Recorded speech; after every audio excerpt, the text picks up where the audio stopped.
Hello there, Nick Vail here, as always, helping you live your best financial life. Today, I want to discuss a type of investment account that really needs much more attention. Uh, Most people know about 401ks or 403bs through their employer, and they may even have traditional or Roth IRAs. That's great. These accounts are wonderful and each has their place in a good financial plan. However, one account that needs much more attention is the taxable account. These can be set up with individual ownership or can have joint ownership and can be open just about anywhere.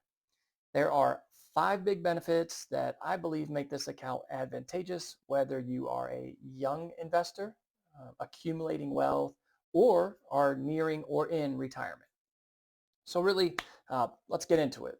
Number one, there are no contribution limits.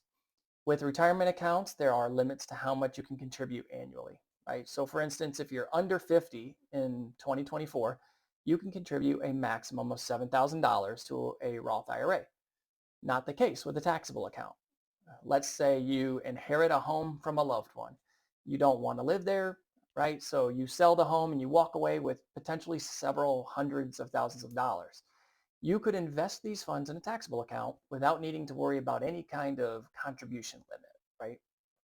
So number two, there are no eligibility rules. So if you make $500,000 in a year, you can still use a taxable account. No phase outs, no income caps. Number three, liquidity is a huge benefit of taxable accounts. With retirement accounts, there are rules to follow when it comes to taking distributions, right? Many people know about the age 59 and a half requirement. But there's also lesser known ways to get access to these funds like 72T or the rule of 55, but don't want to bore you with that. Let's say you find a dream home or you want to start a business with the assets you've accumulated and you're 40 years old. The taxable account is a great option here. You can put the money in and use it the week after you wanted to. You can use it the week after if you wanted to. The account really is extremely liquid. I should note that for tax reasons, it's usually more beneficial to hold the securities you invest in for over a year, but it isn't required. Four, step up in basis at death is extremely valuable.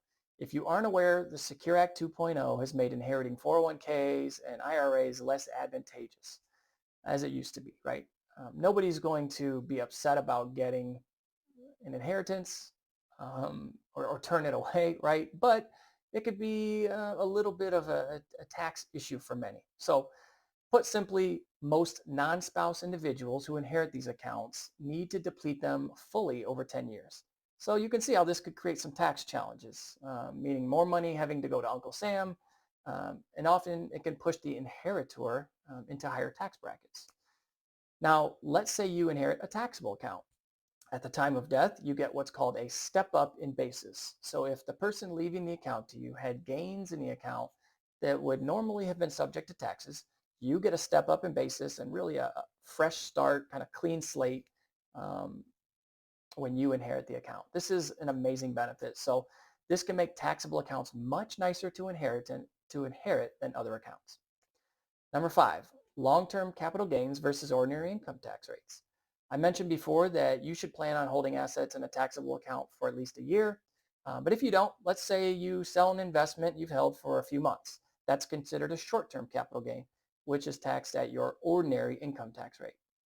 But if you hold it for over a year, it's taxed often at a much more favorable long-term capital gain rate. So here's an example. Let's assume you're married and your household gross income is around 150,000.